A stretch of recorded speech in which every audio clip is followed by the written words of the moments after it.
I do want to make a few points, though, and you know, say that first off, when we're talking about the issue of Sharia law and human rights, for me, the two are antithetical to each other. They contradict each other. And it's only if you have Sharia law, then you have human rights violations. And therefore, I think to use the terms, you know, Sharia rights, and you know, you often hear apologists talk about how Sharia actually respects human rights. I think, in a sense, there's no truth to that.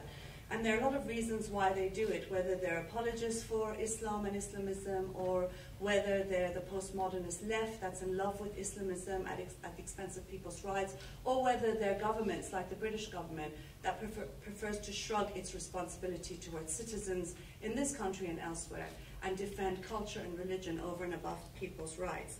But I think, irrespective of which grouping supports it and apologizes for it, the realities are very plain to see. We're not talking about events that have taken place centuries past or in other planets. We're talking about a law that is part of the law in many countries across the world. Sharia law now is one of the most widely used religious laws worldwide. And today is a day that we've declared as an international day to defend apostates and blasphemers, March 14th. And we've highlighted 10 cases on this day. And the thing is that it's not just atheists or ex-Muslims who are affected by Sharia law. It is also Muslims who are affected by Sharia law, non-Muslims, Christians, ex-Muslims, atheists, what have you. And a lot of Muslims who are not even considered Muslims, like, let's say, the Ahmadiyyas and so on and so forth. So what are the 10 cases are trying to show is that you can be a Muslim, like 23-year-old Hamza Kashgari, who's a Saudi blogger, who you know, tweeted about Muhammad on Muhammad's birthday, saying how much he loved Muhammad, but also how much he didn't like certain things about Muhammad. And as a result, he's now actually possibly facing execution in a Saudi prison for his tweets. You have the case of Alex An, who's an Indonesian atheist, who's in prison now for writing on Facebook that there is no God. And you have someone like Asia Bibi, who's a Christian, who's also facing the death penalty in Pakistan for insulting the Prophet and so on and so forth. So this is an issue that affects all people, Muslims, non-Muslims, and otherwise. It's not us versus Muslims and so on and so forth. I think, in fact, defending people vis-a-vis Islamism and Sharia law, in fact, what you see is that you're defending Muslims or those who are labeled as such, because they are the first victims of Sharia law and at the front lines of resisting it. Now, there are many cases, as I mentioned. I mentioned some of them to you. In Afghanistan, for example, most women who are in prison are there for moral crimes, and therefore for running away from their families, for not wanting to marry the husband that the father or family has asked for them to marry, for being raped and then being accused of adultery. I don't know if you heard the case of Golnaz, who's in prison now in Afghanistan. She's been given a 12-year prison sentence because she was raped, and therefore she was accused of adultery because she became pregnant, and her 2-year-old daughter was actually born in prison and never seen daylight. And as a result of campaigning that took place, she's recently been pardoned by Karzai, but in order so that she can marry her rapist. And I think this is the realities of Sharia law for a lot of people, for a lot of people worldwide. The brutality of it. Just a few days ago, I read about some young teenagers in Iraq. Dozens have been stoned by the morality police for their haircuts and for the jeans that they are wearing.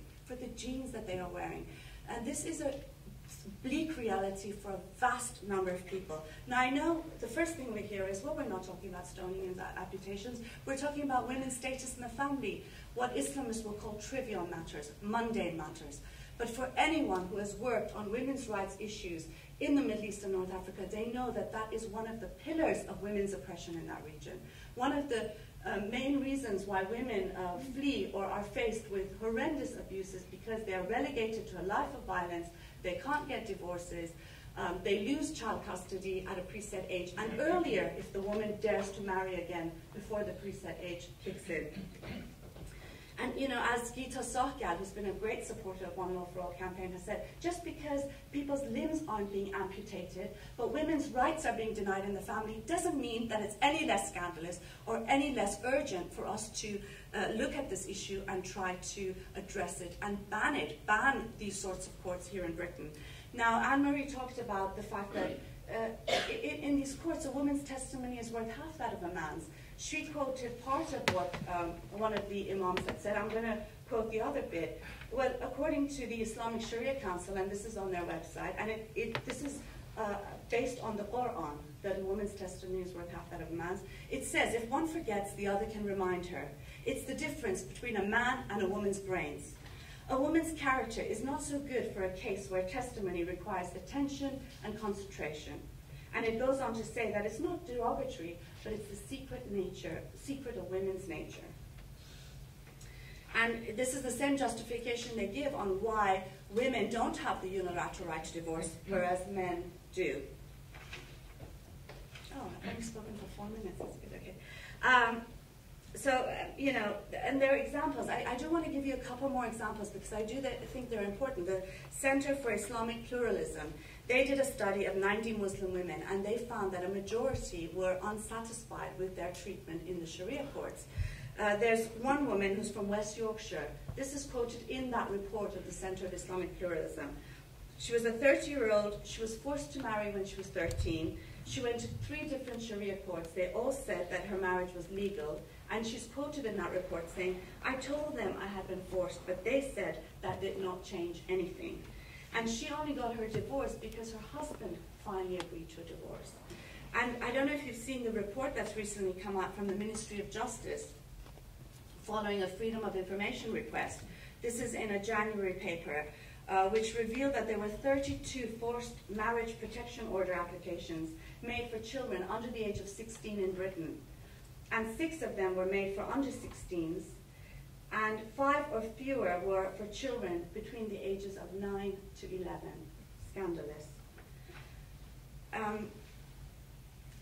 Anne-Marie's talked about some of the other, you know, the marital rape, calling it rape is the aggression, not the act of marital rape itself, and so on and so forth. And again, what I want to say is that this is something that affects women across countries that have Islamic laws and Sharia laws, and especially in many countries that don't practice the criminal code, the amputations and stonings. Many of them still practice the family code of Sharia law, which is what we're talking about when we talk about Britain. And there's this group of Algerian women who've sung this wonderful song. It's called Singing for Change, and it's in opposition to 20 years of Sharia law in their family code. And the song, the lyrics are really beautiful. They talk about women, words are no longer enough. We must cross the river. Justice is discredited when the scales are weighed. O people of Algeria, the truth is hidden.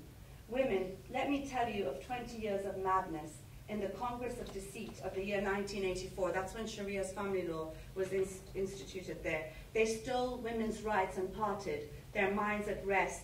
They did as they pleased and took us for fools. What came over you, judge? Why are you afraid of me? And then it talks about our marriage is decided by men. We are forbidden to work and doors are closed to us. With the family code, our wings are clipped. We are not asking for charity. We are entitled to justice.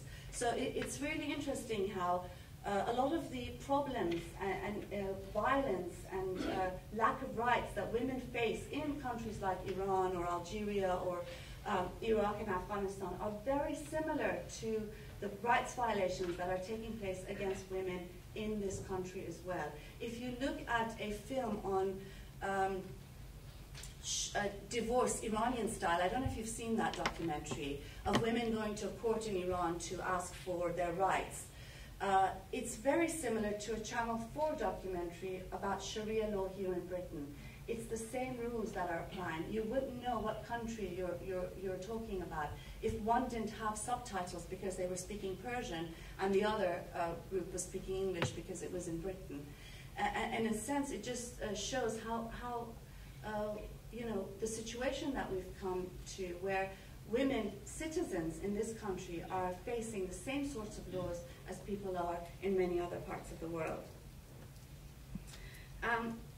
There's a couple of things I want to say about this before I stop talking. And one is this whole issue of, opposing Sharia law is Islamophobic and racist. Now, first of all, in my opinion, Islamophobia is a political term that's used to scaremonger people into silence, to stop them from criticizing Islam and Islamism. Well, I'm sorry, it's not possible. With the human rights violations and scandals across the world that Islamism is wreaking, there is no other choice but to oppose it and to resist it and to challenge it and question it. And in a sense, I think Islamophobia and this equating a criticism of Islam and Sharia law with a criticism and attack of Muslims is part of that effort to silence people. The reality is that criticizing the Pope is not an attack on Christians. Criticizing the bread and breakfast owners that refuse to allow a gay couple into their bed and breakfast is not an attack or racism against Christians. It's about criticizing that which is unfair and discriminatory and actually defending people's rights in the process. So I think one of the first things I want to say is that, unfortunately, because of this usage of this term Islamophobia and the equating of a criticism of Islam and Islamism with racism, it means that a lot of good people have stayed silent on something that they should be screaming about. They should be vocal about, screaming about. And so what I want to say is that, in a sense, the whole equating of the two as being one and the same is racism, in a sense, because what it's basically saying is that women who come from a Muslim background don't have or don't deserve the same rights as everybody else. There's intrinsic racism in that concept and that argument to begin with. So I think, first off, to say that it's not racism. Second of all, to say that many of the people who are opposing Sharia and Islamism are Muslims themselves or are labeled as Muslims. There is a huge backlash against Sharia law and Islamism in many parts of the world. And in fact, I think you will find no greater opposition against Sharia law and Islamism than in countries which are languishing under these rules, because people have come to really understand what they represent. The other is this idea that Sharia law is the demand of Muslims because they've suddenly become more devout. The reality is that Sharia law is the demand of Islamism, and it's there to restrict people's rights, not to give them rights, And I think that's another very important point, that, in a sense, challenging Sharia law is challenging Islamism, which is something that we need to do and that needs to be done. A lot of women will say that they never needed to go to Sharia courts 30 years ago. They do now. They do now. And I think, again, it's as a result of the rise of Islamism. The final thing I want to say, yes, there is a disgusting far right out there. The English Defence League, the British National Party, the Stop Islamization of Europe, organizations that are hate-filled and that are using a language of opposing Sharia and opposing Islam as a way of actually being anti-immigrant and anti-Muslim. We've issued a report called Enemies Not Allies about how, in fact, the far right, the European far right, is exactly like Islamism. Islamism is our far right. And in a sense, we have to battle both of them if we are going to win. We have to battle both of them. To fight against Sharia law, we have to fight the far right, the European far right, as well as Islamism. And I think, as Anne-Marie also said very clearly, this is a fight for the type of world, this type of society we want to live in, the type of world we want to live in. A world which puts people and their rights and freedoms before culture and before religion. And I think it's an important fight. It will determine what sort of world we will live in eventually. And I think it's something that we need to be more vocal about. We need to intervene. It affects all of us. And I think, again, finally, it's not just about opposing Sharia law in Britain. It's about defending secularism. It's about defending universal rights and values and defending it for people everywhere, for people in Iran, Afghanistan, Iraq, and also Britain. Thank you.